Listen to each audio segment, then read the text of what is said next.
Everyone, welcome back. This is Jury or Garage. I'm Davis.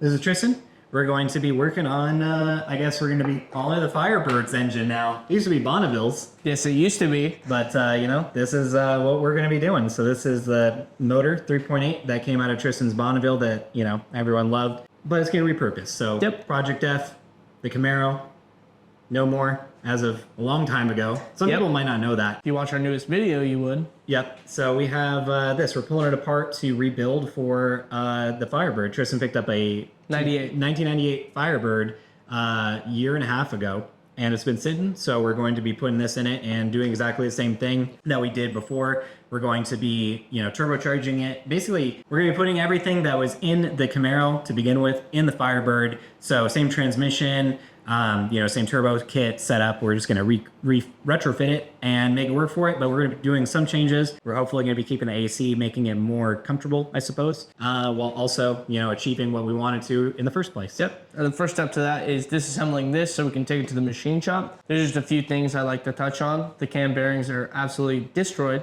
Yeah. This engine has 20,000 miles on it since we last rebuilt it, so not entirely sure on why that happened. However, it did happen, and then also the I don't know why, but ever since we did this, the head gasket was leaking a little bit of fluid on the outside of the block. Yeah, just on this where the head meets the block, for some reason, just the corners it was leaking, and it wasn't the limb gaskets. These are decent head gaskets as well, so I'm not sure entirely why that did that, but so we're just going to, for my own peace of mind, get these redecked, the block and the heads, just so I know that is not an issue. We're also doing head studs and main studs, so that should also help the clamping force, tighten it up, make sure that it does not leak. And so the first start of that is just disassembling the motor. It should take very little time to do it and get it ready for the machine shop, because we're gonna want it at least started before we actually bring the Camaro Firebird over here to start disassembling. And we're going to try and do things in a way that it just snowballs and we can make progress pretty quickly here. So we don't want any one car to sit for very long, and then if they will, then we can switch to the other car. Yep, exactly. So we're going to get to it. We're going to be pulling the heads off. We're going to oil pan, front cover, basically taking it all the way down to the crank, bare block, effectively. So we'll be right back.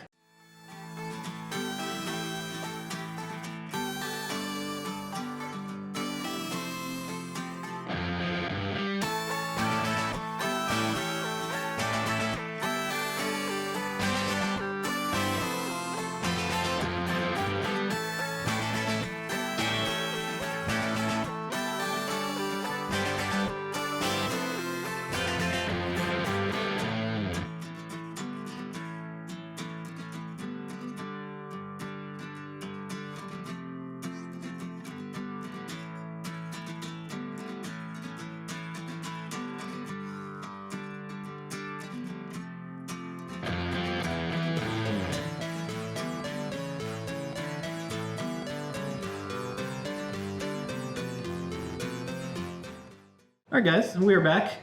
We found a lot, and it's not good. We mentioned the cam bearing is a little trash. That's the good side. That is the good side. Let's see if we can get the bad side. I can't get that angle. Anyways, the bearing is bad. It's messed up. This is a piece of metal we found just chilling on the pickup. And the pickup, there's definitely more metal inside there, like right there. So I'm surprised that this thing was running with no flaws that we could tell before. Like, it was running a happy, being a happy motor. Well, with something like that, it only has a problem until it does. Yeah. And then it's usually catastrophic when it has that much metal in here. Like, I could feel it. We have no evidence that, it was leaking coolant into the crank, but what else would cause, you had a company polish a new cam, and they said that this happens because of what reason? Just if they sit too long. So he said it could have been it sat for a while and then cranked over, which it did do that several times, and then we started it. And so the edge of the, we've never seen this happen before. Yeah. Whereas right here, there's just no... That's exactly where the leaks were happening, right at the top. And then on this side... And see that on the same side. Not as bad, but still happens. And so it looks pretty good, actually. So that explains that. So it probably was the head gasket, so maybe it doesn't need the heads decked, but go to the machine shop. I'm probably just gonna have it done anyways. Or they'll check if it's like perfectly straight. Yeah. If it needs to, so they can decide themselves But yeah, so now we just need to get the pickup, the starter, and the crank out, and pistons. Rods and we'll pistons. be done. Get the balance shaft out of here. Get that crap out of here. Oh, we might need the rear cover off to get to the. No, that just pulls out. I think we'll figure it out. I think we can do this without taking the rear cover off. Yeah, getting the mains off is gonna be fun. It's never a good time. We got better struts for it now. We got better tools. I wish we had a tool for it because they make tools for it. Pliers. Well, that's not what I mean. You know, I've seen on Engine Power or whatever it is, some old YouTube, horsepower show, whatever. They would drill holes in the mains and then tap them, and then they'd screw a bolt in and they'd get a slide hammer to pop them out. That makes sense. I've seen tools that are made for like that, but it threads into the bolt holes of the main. So yeah, there's methods doing it. We're not doing that. We're just gonna get my locking pliers and just rock it. It'll come out like we've done in the past. That'll actually be interesting. I didn't even think about that. We're gonna see the condition of the bearings because the cam was messed up and we're seeing metal. I bet you the bearings aren't the best looking, but we'll see. I mean, they're probably not horrible. I mean, it is a newer rebuilt engine with like, I don't know, 27,000 miles on them.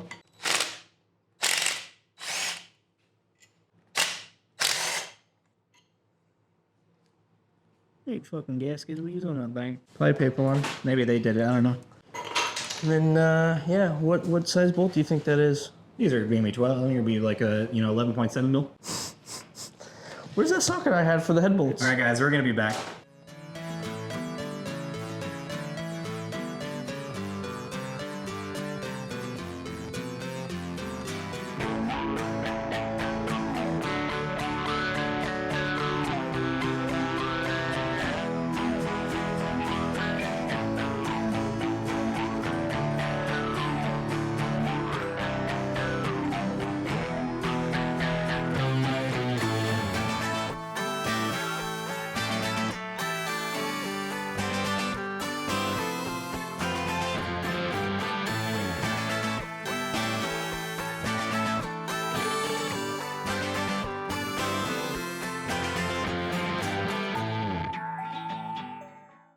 All right, guys, we got the block all taken apart. I guess minus the balance shaft, which we're trying to take off right now. Yep, that'll work. So I just get the impact, and I'll just put a pry bar under there if you want to take it out real quick. Yes, sir.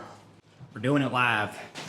I'm surprised that this has stayed hooked onto me Yeah. and not fallen. Yep, and it's good.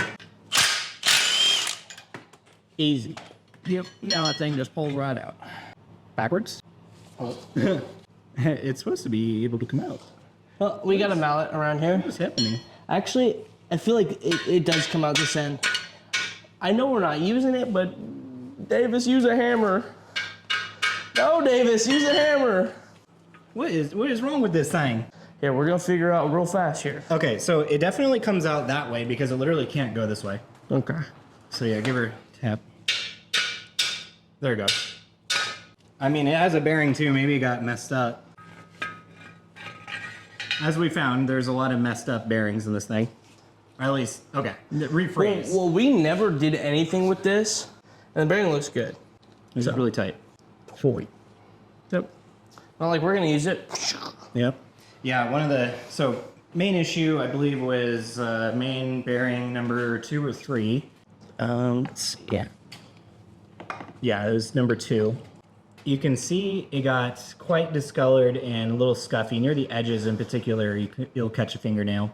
The rod bearings, they all looked kind of okay, not really too bad. I mean, for 20,000, 25,000 miles, 30,000, whatever it had, it could have been better, but it's not horrible. But the main was pretty bad. Do you have the top cap?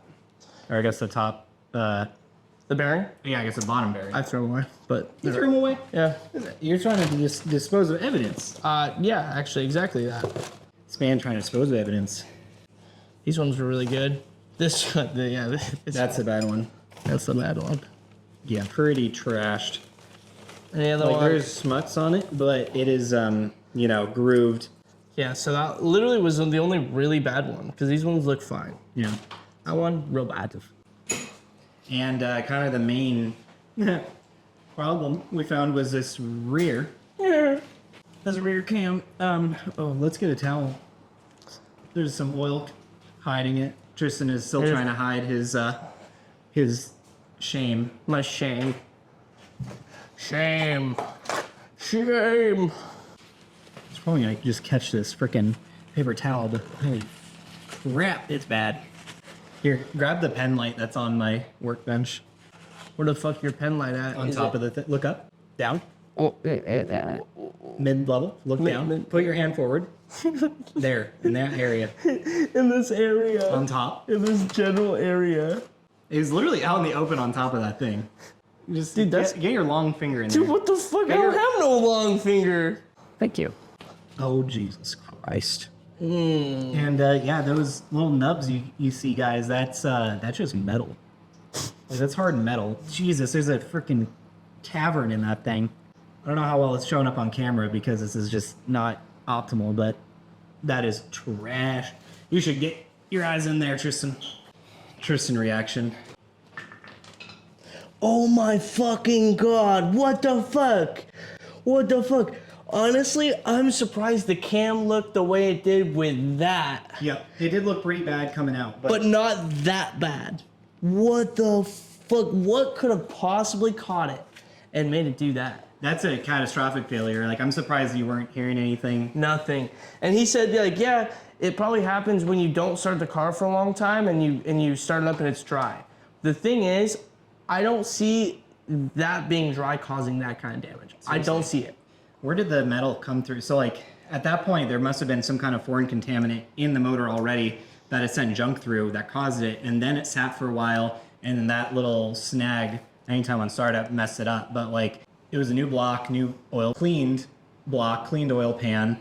Well, you know, I forgot to wear my shirt that says, warning, I built this shit myself. Yeah. So, well, could be some schmutz. So, left over. Now we have that. I think we probably just keep the block separate, and we put the rest in the tote. Yeah. Because we just got the rod cranked, mains. Cylinder heads, that's gonna be a little heavy. We might keep those separate as well. But I feel like we should probably fit as much as we can in this. I don't know.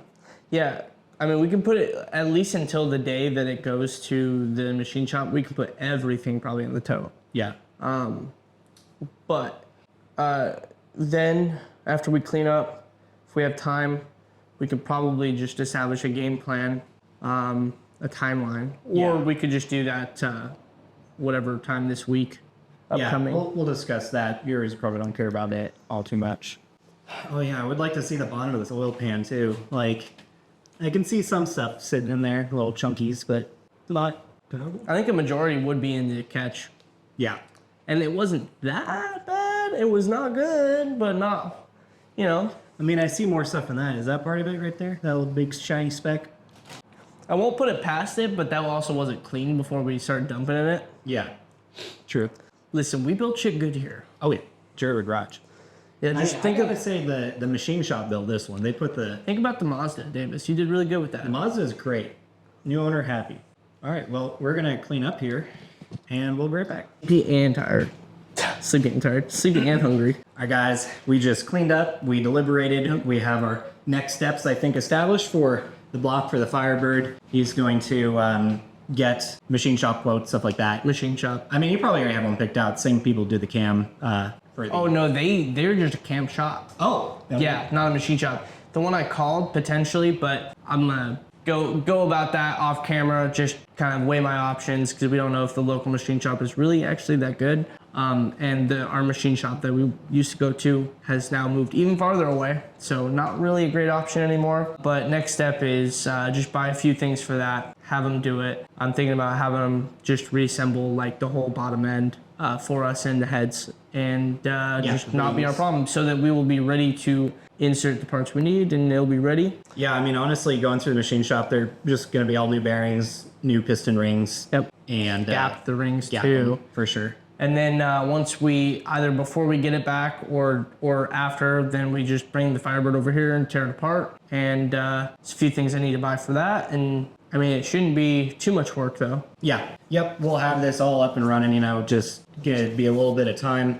I got a couple things I'm gonna do with my 2015 GMC that you guys will see, you know, just kind of in the meantime. But we've recorded back to back multiple episodes already, so hopefully we'll have some very good, consistent content for you guys. And I hope you guys are happy to see that we're working on something like this. This is gonna be going in as Firebird, you know, resurrection of Project F, but better. I mean, That was back when we were noobs. We didn't have a shop, basically, no fabricating skills. So this time it's gonna be way better. So also we got the Firo. We're gonna be interchangeably working on that. You know, all this stuff, the machine shop, and you wanted out of the GMC. Might just grab the Firo, start working on that. I had to do some similar stuff, pull the heads off of it, put new tie bar lifters in there, and then reassemble it. So be on the lookout for that. Do appreciate you guys watching. You know, be sure to join us as a member. Definitely helps us out. You know, watching, subscribing, all that, just normal stuff too. Obviously helps. Again, appreciate you guys watching. We'll see you later.